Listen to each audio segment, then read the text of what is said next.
आपका स्वागत में राहुल ओझा आपके साथ। सीएम हेमंत सोरेन का विदेश दौरा है। 19 से 23 जनवरी तक विदेश दौरे पर सीएम हेमंत सोरेन रहने वाले हैं, जिसमें दावोस, लंदन दौरे पर सीएम हेमंत होंगे। निवेश और उद्योग को लेकर के यह दौरा बेहद ही अहम माना जा रहा है, जहां दूसरे देशों में जब पहुंचेंगे वहां पर खास करके व्यापार को बढ़ावा देने के लिए, निवेश को बढ़ावा देने के लिए, उद्योग को बढ़ावा देने के लिए यह दौरा बेहद ही महत्वपूर्ण माना जा रहा है। तो मुख्यमंत्री हेमंत सोरेन के 19 से 23 जनवरी तक दावोस और लंदन दौरे पर कांग्रेस ने अपनी प्रतिक्रिया दी है। प्रदेश कांग्रेस प्रवक्ता ने कहा कि मुख्यमंत्री निवेशकों को झारखंड लाने के लिए लगातार प्रयास कर रहे हैं। उन्होंने मुख्यमंत्री को आगामी विदेश दौरे को लेकर शुभकामनाएं दी।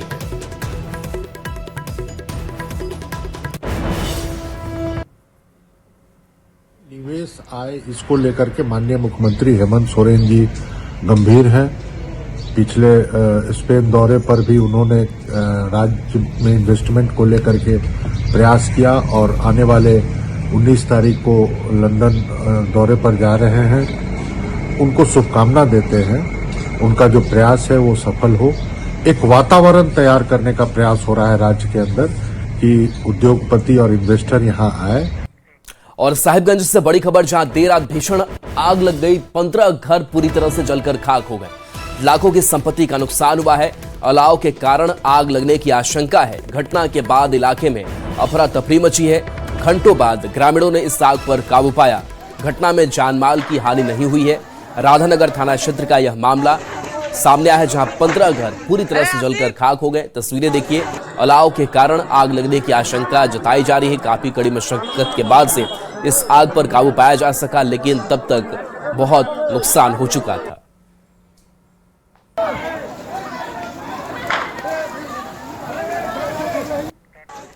खूंटी में पढ़ा राह में सोमा मुंडा की गोली मारकर सरेआम हत्या कर दी गई, जिसके बाद आज खूंटी बंद का आह्वान किया गया है, जिसका राजधानी रांची में भी असर देखने को मिल रहा है।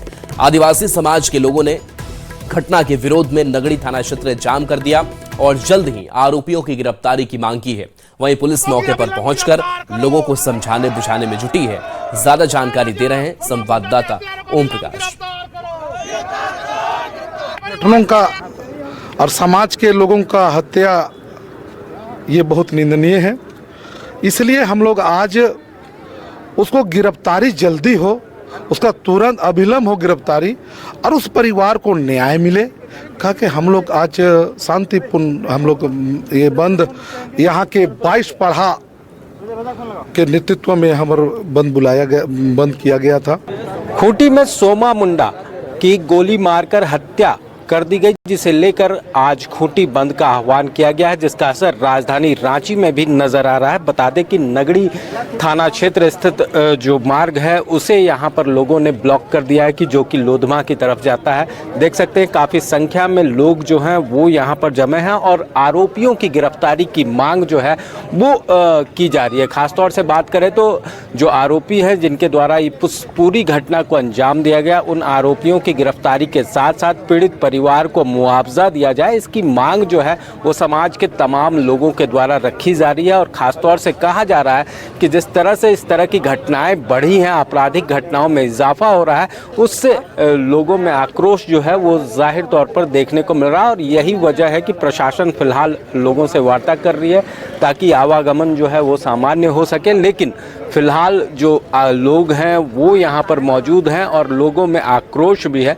अब देखना होगा कि सोमा मुंडा के हत्यारों की गिरफ्तारी कब तक हो पाती है, क्योंकि जिस तरह से इस पूरी घटना को अंजाम दिया गया, इससे आदिवासी समाज में विशेष रूप से जो आक्रोश है वो देखने को मिल रहा है। रांची से न्यूज़ 18 के लिए ओम प्रकाश।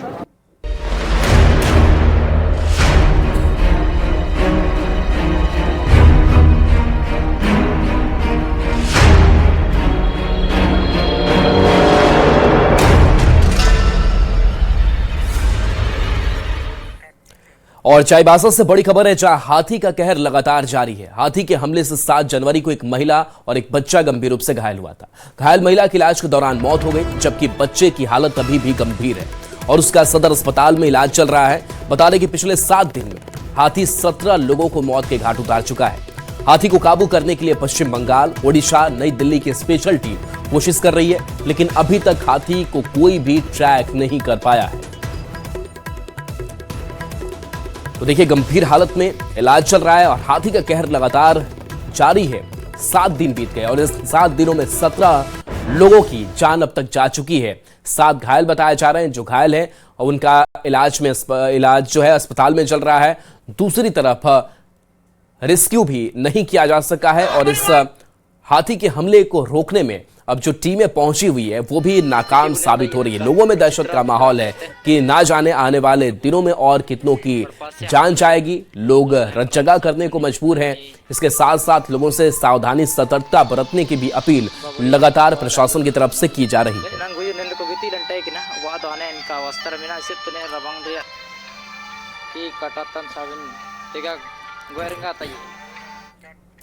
तो देखिए, इन 7 दिनों में क्या हुआ उससे भी समझना बेहद जरूरी है।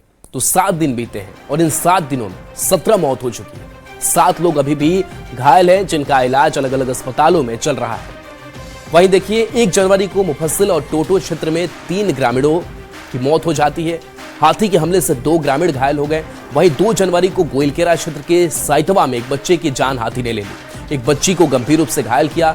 3 जनवरी की अगर बात करें तो अमराई की तापी में एक महिला की जान ले ली। हाथी के हमले से मृत महिला का जो पति है वो घायल हो गया। तो ये पूरी घटनाक्रम एक एक करके बता रहे हैं कि इन 7 दिनों में क्या हुआ है। 4 जनवरी की तारीख की अगर बात करें तो 4 जनवरी को बीला केंदू कोचा में एक महिला की मौत हो गई। वहीं हाथी के हमले से मृत महिला का पति भी घायल बताया जा रहा है। तारीख दर तारीख आगे अगर बढ़ते हैं तो 5 जनवरी को सुआ गांव में एक ही परिवार के 3 लोग की मौत हो गई। हाथी ने जान ले ली। कुलसुता गांव में एक युवक की मौत हो गई। दूसरी तरफ हाथी के हमले से एक बच्ची भी गंभीर रूप से घायल हो गई। तारीख आगे बढ़ती है 6 जनवरी की बात करें तो बाबादिया गांव में 3 बच्चों समेत 6 लोगों की हाथी ने जान ले ली और एक ही परिवार के पति पत्नी और 2 बच्चों की मौत हो जाती है। वहीं 2 अन्य लोगों को भी की जान जो है वो हाथी ने ले ली, मौत हो गई उनकी। 7 जनवरी की तारीख की अगर बात करें तो 7 जनवरी को सियालजोड़ा में एक घटना होती है जहां उस गांव में एक महिला की हाथी ने जान ले ली। दूसरी तरफ एक बच्चा भी गंभीर रूप से घायल हो गया। तो ये तारीख दर तारीख जो है वो आपको घटना हम बता रहे थे जहां पर ये घटना सामने आई है। अब चलिए आपको भी ये भी बताते हैं कि इन 7 दिनों में हाथी ने किन किन ठिकानों पर हमले किए हैं और उसको भी समझना जरूरी है। तो देखिए ये अलग अलग इलाके हैं जिन अलग अलग इलाकों में ये घटना हुई है। देखिए साइतवा कुल्हान की बात करें, रोडो चाईबासा में वीर सिंह हाथू टोटो, बॉडीचोरी टोटो, ये वो इलाके हैं और इन्हीं इलाकों में इन हाथियों का जो आतंक है वो देखने को मिला है। 7 दिन बीत गए हैं और 17 लोगों की जान जो है वो अब तक जा चुकी है और 7 दिन में 7 ये ठिकाने हैं और 7 ठिकाने पर ये 12 से ज़्यादा बार जो हमले हैं वो हाथियों के झुंड ने यहाँ पर किया है। तो ये दहशत जो है वो इस पूरे इलाके में जो है वो देखने को मिल रहा है। हालांकि लगातार प्रशासन की तरफ से लोगों से कहा जा रहा है कि आप सतर्क रहिए। तो एक बार फिर से वो इलाके हम बता रहे हैं जहां पर बॉडी चोरी, टोटो, वीर सिंह हाथू, टोटो रोडो, चाईबासा, साइतवा, कुल्हान, अमराई, संतरा रेंज की ये तस्वीर जो है वो आप तक पहुंचा रहे हैं। बीला गोइलकेरा सुआ है, संतरा रेंज है, गोइलकेरा है, कुलसुता है और एक बार फिर से वो नाम देखिए। एक बार फिर से इस घेरे में एक एक इस इलाके को आप देख लीजिए। तो शुरू अगर करें हम साइतवा कुल्हान से, अमराई, संतरा रेंज जो है यहाँ भी हाथियों का आतंक देखने को मिल रहा है। केंदू कोचा, बेला गोइलकेरा, सुआ, संतरा रेंज, गोइलकेरा और इन इलाकों में अब जो पूरी टीम है उनकी मौजूदगी है और ये टीम लगातार हाथियों पर काबू करने की कोशिश कर रही है, लेकिन टीम को अब तक बहुत सफलता जो है वो नहीं मिल पाई है। तो ये 7 ठिकाने और इन 7 ठिकानों पर 12 हमले और 12 हमले के बाद से अब मौत का जो तांडव है वो मच रहा है। चलिए बढ़ते आगे और देखिए तो ये एक दांत वाला जो आदमखोर हाथी है वो किस तरीके से लगातार उत्पात इन इलाकों में मचा रहा है उसकी तस्वीर देखने को मिल रही है और एक बड़ी चुनौती जो है वो प्रशासन के लिए भी, वन विभाग के लिए भी बना हुआ है। से अभी फिलहाल हमारे साथ बंगाल का एक्सपर्ट टीम है जो माहौत है और एलिफेंट ड्राइवर्स है और वाइल्ड लाइफ एसओएस जो दिल्ली बेस्ड एनजीओ है, they are experts, they are also started coming towards Jharkhand और कियोंझर का टीम भी आ चुके हैं। वनतारा का टीम से भी हमारा बात हो चुका है, वो दे आर आल्सो कमिंग। तो हम लोग को चारों ओर से बेस्ट पॉसिबल इंफ्रास्ट्रक्चर और टेक्निकल एक्सपर्टीज का डिमांड किया हुआ है और आपने वन विभाग के प्रति हम लोग बहुत नाराजगी जताएंगे और आंदोलन भी हो सकता है, क्योंकि इस तरह हर गांव में जान लेना, हर दिन जान ले रहे हैं गरीब परिवार के लोग या तो किसी का भी परिवार के लोग, रास्ता में कोई रात में जा रहे हैं उनका भी जान जा सकता है। इसलिए वन विभाग को अभी हम कहना चाहेंगे कि आप लोग इसको किसी तरह रोकिए, नहीं तो कल और परसों तक में आप लोग यदि इसको नहीं रोकते हैं तो हम लोग आंदोलन में उतर जाएंगे। बढ़ेंगे आगे चाईबासा और रामगढ़ के बाद अब हजारीबाग में भी हाथी आतंक मचा रहा है। हजारीबाग के चुटियारो गांव में बीती रात जंगली हाथी का आतंक देखने को मिला। हाथी ने चुटियारो गांव के रहने वाले किसान की बेरहमी से कुचलकर हत्या कर दी है, तो वहीं उनकी पत्नी शांति देवी गंभीर रूप से घायल है, जिनका इलाज SBMCH हजारीबाग में चल रहा है। स्थानीय लोगों ने जल्द से जल्द हाथी को गांव से दूर खदेड़ने की मांग की है और इस घटना को लेकर मृतक के परिजनों ने जिला प्रशासन से मुआवजे की मांग की है। टाण में चुटियारो कुमिया टाण में ये लोग टमाटर लगाया था और वहीं पर कुरहा बना के वहीं पर टमाटर का छटाइया कर रहा था लगभग 10 से 11 बजे की रात में। और वहाँ जाने के क्रम में जब गया ये लोग तो छटाइया करके नींद लग रहा है तो वो लोग घर नहीं जाएंगे, यहीं सो जाते हैं, तो वो लोग वहाँ पर सो गया।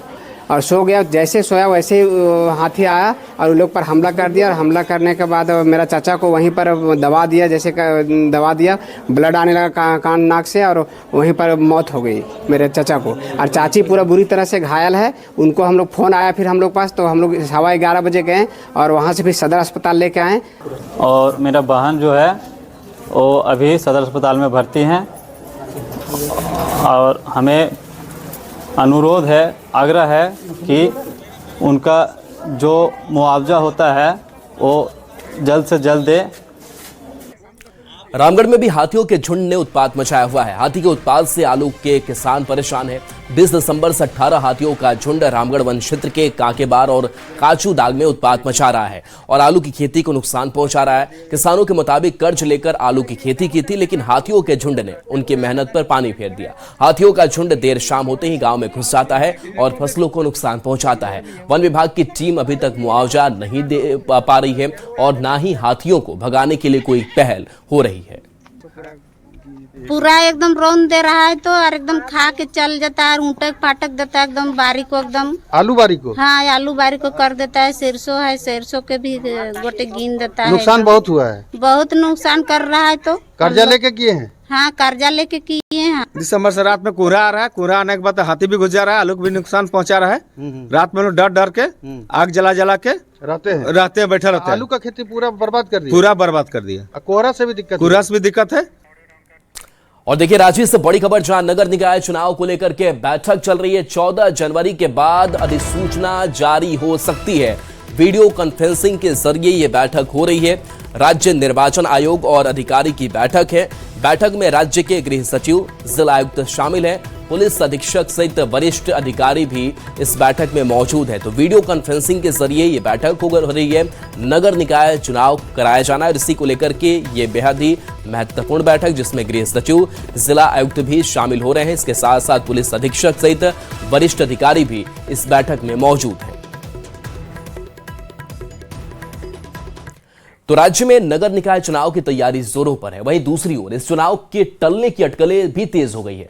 दरअसल संभावना जताई ये जा रही है कि राज्य में जल्द ही शुरू होने जा रहे SIR के कारण नगर निकाय चुनाव प्रभावित होगा।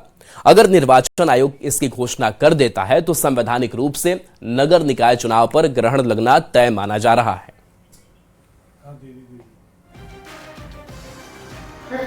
और साथ में सभी जिला निर्वाचन पदाधिकारी और पुलिस अधीक्षक के साथ VC भी रखी गई है। आयुक्त महोदय के द्वारा VC के माध्यम से निर्वाचन पर जो है विस्तृत रूप से चर्चा की जाएगी और तैयारियों की समीक्षा की जाएगी। झारखंड में जल्द ही स्पेशल इंटेंसिव रिवीजन यानी SIR की प्रक्रिया शुरू होने वाली है। इसे लेकर प्रदेश की राजनीति गर्मा गई है। अब इस मुद्दे पर कांग्रेस के प्रदेश अध्यक्ष केशव महतो कमलेश का बड़ा बयान सामने आया है। उन्होंने साफ कहा है कि कांग्रेस SIR के लिए पूरी तरह से तैयार है, लेकिन किसी भी कीमत पर मताधिकार से छेड़छाड़ बर्दाश्त नहीं की जाएगी।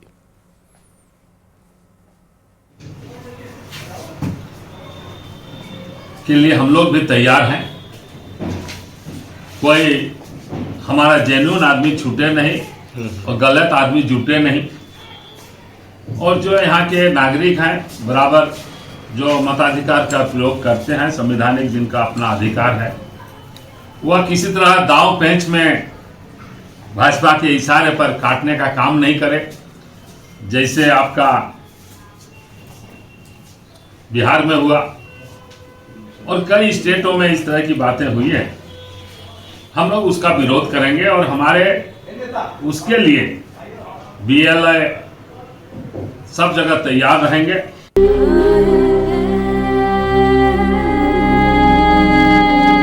बच्चा नहीं मिलेगा तो हम लोग जीते जीते मर जाएंगे सर।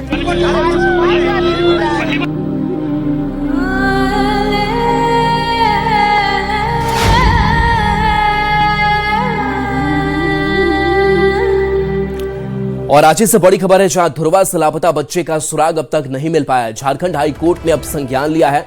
बच्चे नहीं मिलने पर हाई कोर्ट भी चिंतित है। 2 जनवरी से अंशिका लापता है और इसी मामले को लेकर के झारखंड हाई कोर्ट ने संज्ञान लिया है और बच्चे नहीं मिलने पर हाई कोर्ट ने भी अपनी चिंता जाहिर की है। बता दें कि 2 जनवरी से अंश और अंशिका लापता है, जिनके बारे में अब तक कोई जानकारी नहीं।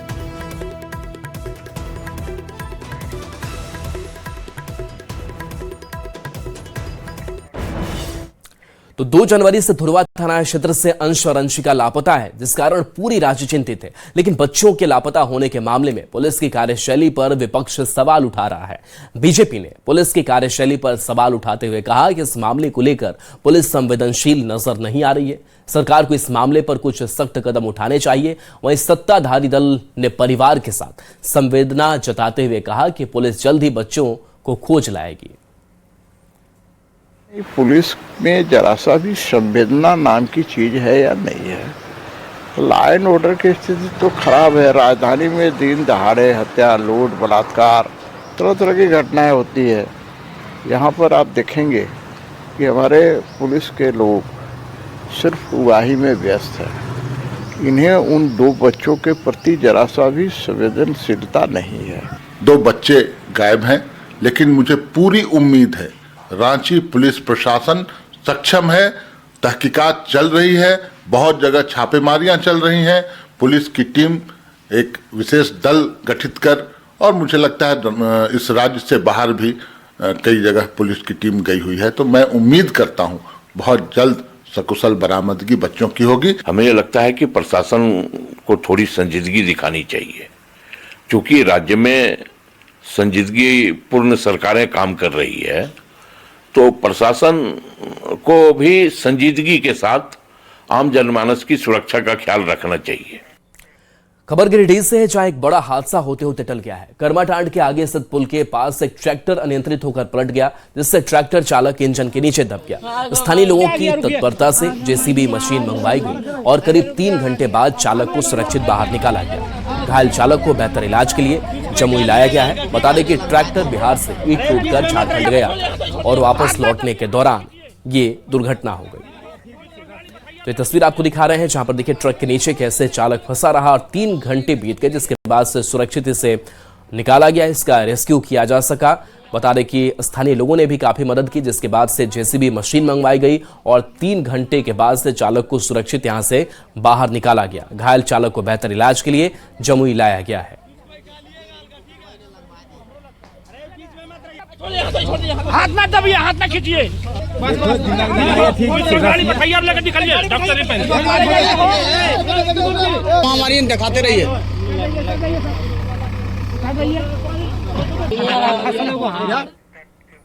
खबर लोहरदगा से है, जहां न्यूज 18 की खबर का बड़ा असर हुआ। न्यूज 18 ने सदर अस्पताल परिसर के जर्जर भवन पर संचालित मुख्यमंत्री दाल भात योजना की खबर प्रमुखता से चलाई थी, जिसके बाद प्रशासन हरकत में आया और सदर अस्पताल परिसर में स्थित जर्जर भवन को जेसीबी से गिराया और थोड़े दिन बाद नए भवन के निर्माण की बात कही। लोहरदगा उपायुक्त ने मामला सामने आने के बाद एक कार्रवाई की। मैं भी किया था, उसके बावजूद भी वो चला रहे थे। उसके बाद उसे यथाशीघ्र खाली कराया गया, चूंकि अस्पताल प्रबंधक का कुछ सामान वहां रखा हुआ था नीचे में, जिसके कारण उसे धराशायी करने में विलंब हुआ। जैसे वो खाली की तुरंत उसे धराशायी हम लोग कर दिए, पूरी तरह से वो धराशायी हो गया। उसे जमीन पे गिरा दिया गया और वहां पर अब नया कंस्ट्रक्शन खड़ा करने का विचार किया जाएगा। बोकारो डीआईजी आनंद प्रकाश बेरमो थाना पहुंचे। इस दौरान उन्होंने थाना प्रभारी की कार्यशैली और थाना में हो रहे कामों की जानकारी ली। डीआईजी के अचानक थाने पहुंचने से पुलिस महकमे में हलचल मच गई। डीआईजी ने लंबित मामलों, विधि व्यवस्था, अपराध नियंत्रण और पुलिस कार्यप्रणाली की समीक्षा की। इस दौरान उन्होंने अधिकारियों को स्पष्ट निर्देश दिए कि जन शिकायतों का त्वरित निष्पादन, पारदर्शी कार्रवाई और कानून व्यवस्था में लापरवाही बर्दाश्त नहीं की जाएगी। और सोचा कि क्षेत्र का भ्रमण कर लो। कुछ ऐसा मामला कुछ आया है क्या सर जांच के दौरान? यह रूटीन था, थाना प्रभारी का जो भी खिलाफ है। बोकारो जिला में सर लगातार क्राइम बढ़ता जा रहा है सर, उसको लेकर के कैसे क्या तैयारी है? इसके साहब से पूछिए, बोकारो इसके साहब से पूछिए, इसके बाद हमसे पूछिए। खबर जामताड़ा से, जहां के अमोई में फुटबॉल मैदान में झारखंड सरकार के स्वास्थ्य मंत्री डॉक्टर इरफान अंसारी ने हाई मास्ट लाइट अधिष्ठापन योजना का शिलान्यास किया। मंत्री ने इस दौरान जनता को संबोधित किया और संबोधन में विपक्ष पर निशाना साधते हुए कहा कि बीजेपी के पास विकास से जुड़े मुद्दों का अभाव है और वो केवल आरोप प्रत्यारोप की राजनीति करने में लगे हैं। देखिए, स्वास्थ्य व्यवस्था सुधार दिया मैंने, सुधार रहा हूँ। आज दिन कोई मुद्दा नहीं है लोगों को, केवल इरफान अंसारी। रिम्स में जाइए, आज बेहतर स्वास्थ्य व्यवस्था मिलेगा आपको। सदर हॉस्पिटल जाइए, बेहतर स्वास्थ्य व्यवस्था मिलेगा आपको। और तो 8 मेडिकल कॉलेज इरफान अंसारी ने देने का काम किया जाता है।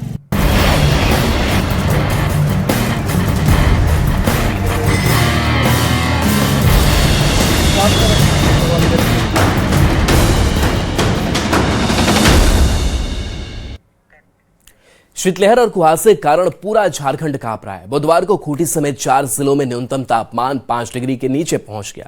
रांची सटे मैक्लुस्कीगंज में तो न्यूनतम तापमान 0 डिग्री से भी नीचे चला गया है, जिस कारण अब यहां ओस की बूंदें पूरी तरह से जम जा रही है। मौसम विभाग के अनुसार राज्य में अगले 2 दिन भी कड़ाके की सर्दी रहेगी। राजधानी रांची में ठंड का कहर बढ़ चला है। न सिर्फ राजधानी बल्कि कहें तो पूरे झारखंड में ठंड का कहर इन दिनों देखने को मिल रहा है। खासतौर से बात की जाए तो मैक्लुस्कीगंज में जहां पारा जो है वो 0 डिग्री से भी नीचे चला गया है, तो वहीं राजधानी रांची में भी 6 डिग्री के आसपास ये पारा जो है वो पहुंच चुका है, जिससे लोगों की परेशानी बढ़ी हुई है। हम जानने की भी कोशिश करेंगे सर, जो ठंड है वो कितना सता रही है और कितना? इधर तो ठंड बहुत बढ़ गई है, 2-3 दिनों से ठंड बहुत बढ़ गया है। हम लोग ठंड से परेशान है। मौसम विभाग का यहाँ डिस्प्ले लगा हुआ है, इनका डेली बताने का चाहिए, 2 दिन डिले का दिखा रहे हैं। आज 8 तारीख है और दिखा रहे 6 तारीख का डिस्प्ले दिखा रहे हैं और आज 8 तारीख है, तो इससे भी हम लोग को राहत मिलता था। इनका टेम्परेचर देखने के बाद हम लोग रिलीफ महसूस करते हैं कि आज ठंड कम है। करते हैं, सबको सलाह भी है जो थोड़ा प्रॉपर प्रोटेक्शन लेके निकलना चाहिए। जैसे अभी हम जब निकल रहे थे तो मौसम का टेम्परेचर देख लिया तो देखा है जो आज लिखा है फील्स लाइक 6 डिग्री, तो 6 डिग्री मतलब काफ़ी ये है, तो इसीलिए थोड़ा सा अपने से प्रोटेक्शन लेके निकलना चाहिए। ठंड तो जैसे हर साल दिसंबर में रहता है, उसकी तुलना में सनराइज में चमक ज़्यादा है सन में, पहले इस समय कम चमक रहता था। और सभी व्यवस्था चाहिए, बाकी तो गाड़ी है और ये सब जो है चलेगा ही। जो व्यवस्थाएं हैं उसे लेकर भी थोड़ी नाराज़गी जो है वो लोगों में देखी जा रही है। खासतौर से मौसम विभाग का जो डिस्प्ले है वो इन दिनों चर्चा का विषय बना हुआ है। रांची से न्यूज़ 18 के लिए ओम प्रकाश। और चलिए